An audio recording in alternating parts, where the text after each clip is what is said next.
What we're going to do today is we're going to put a new fuel tank into this Cavalier. It has not ran for about 6 to 8 months, and the gentleman's purchased a whole new fuel tank, previously enjoyed off another Derby guy, I'm assuming. But what we're planning is to drop the tank, put the new tank in, wire it up, to show you guys how easy this is. It is actually not that hard of a job, and I'm going to maybe put it at about 45 minutes to an hour to do. And if nothing breaks, it should go very smoothly. So let's get this thing into the shop and onto the hoist and get going on it, I guess. So what we have right here is a replacement gas tank for an Ecotech Cavalier. And we're going to swap this out. This tube here is in great shape, so we're going to reuse this tube instead of the tube on the car because it's not really the best. All the electrical plugins are just connected, the evap. We're going to reuse the factory straps and stuff like that because they're in good shape because this has been replaced once already. But let's take a look at what you have to do to put this tank into the car.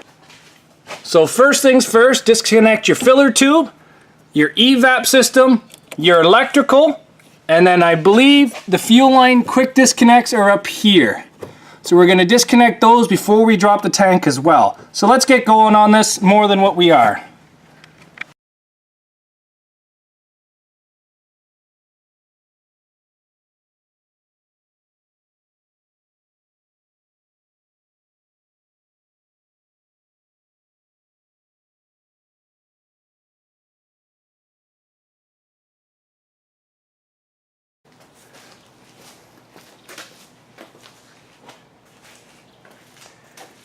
To remove the actual gas tank straps is a 13 mil. Now I have it on an extension and an impact gun, and I've already put penetrating fluid on it, but be careful of debris falling in your eyes.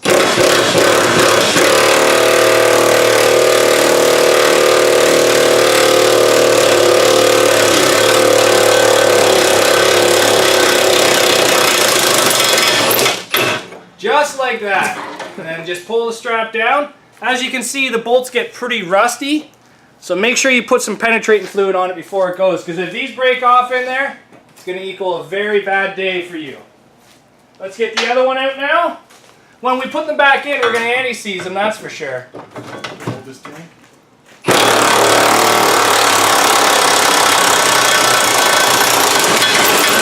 She shouldn't go anywhere yet.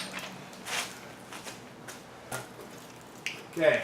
Now just like that, we're ready to remove the tank. You have a slight pull towards the passenger side because of the exhaust. What are we caught up on there? Nothing. Here, we're good. Now, a little bit words of advice, unlike what we're doing. Make sure your tank of fuel is empty and not full. It's half. It is half. But there you go, removed. So now we're going to drain all the fuel out of this tank and basically get the new one to go in there. So with the old tank removed, we're just going to put these straps back in. I just put some anti-seize in there just to help them stop from corroding. They just go in and twist like so. Then we're just going to take them and put them out of the way. So you want to put the driver's side up and in first on top of the exhaust.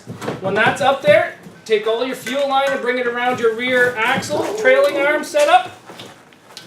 Need a second? Yeah. It's a tight fit, but everything does go. It's designed to go. Maybe just move the clamp up. Yeah. Just like that. So back over to driver. Yeah.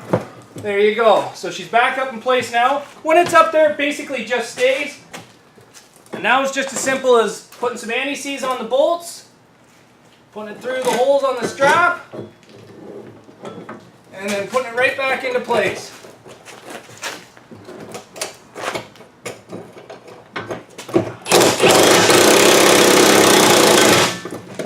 Just don't do it up all the way right away. That feels better. Yep.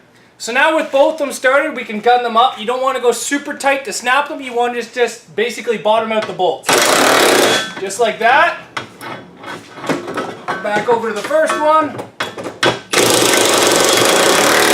Just like that. Now it's as simple as reconnecting your electrical and your fuel lines.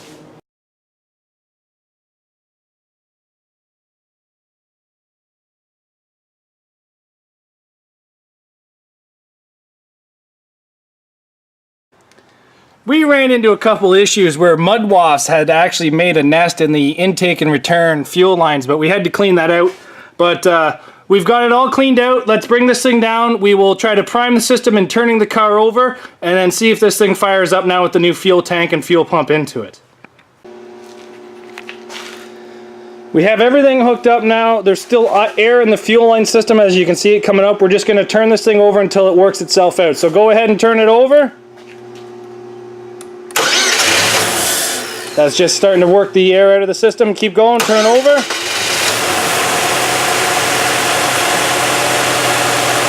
There you go, it runs now on the new fuel pump. Entire job with the cleaning out of the fuel lines maybe took us 35 minutes. So if you guys are looking to do a fuel tank swap at your place, don't be scared to do it. This car hasn't ran in almost 1 year, and that is how easy it was to start once we did the fuel tank swap. So there's the old one on the the floor. We're going to drill a hole into it, remove all the fuel, and call it a day. Thanks for watching, and that's how you change your fuel pump on your 2003. Actually, to be honest, it works from 95 all the way up to 2005 Cavaliers, but this one's an 03 Ecotec Cavalier.